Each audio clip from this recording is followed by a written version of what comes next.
Mga anak ng Diyos sa pamamagitan ng dugo ni Kristo, ika-9 na Agosto.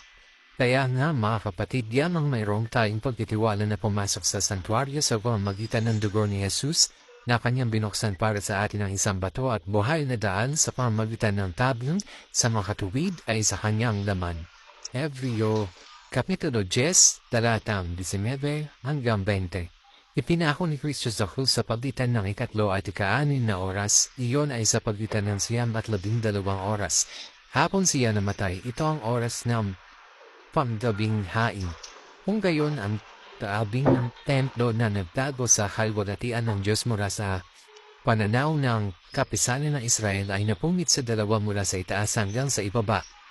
Kailangan manatiling hayag sa magitan ni Kristo ang nakatagong kalwalhatian ng banal na mga banal. Naranasan niya ang kamatayan na para sa bawat tao at sa pamagitan ng handog na ito magiging mga anak ng Diyos sa mga anak ng tao. Sa bukas na mukha na nakikita na sa isang baso ang kalwalhatian ng Panginoon, mababago ang mga mananampalataya kay Kristo sa iisang imahe mula sa kalwalhatian hanggang sa kalwalhatian. Ang luklukan ng awa kung saan namamalagi ang kalwalhatian ng Diyos sa pinakabanales sa lahat ay binubuksan sa lahat na tumatanggap kay Kristo bilang kabayaran sa kasalanan. At sa pamamagitan ng paraan ito, dinala sila sa pag-isama sa Diyos. Napunit ang tabing. Nasira ang pader ng pagkahat, natanggal ang sulat ng mga ordinansa. Natanggal ang pagkapuot sa pamamagitan ng birtud ng kanyang dugo.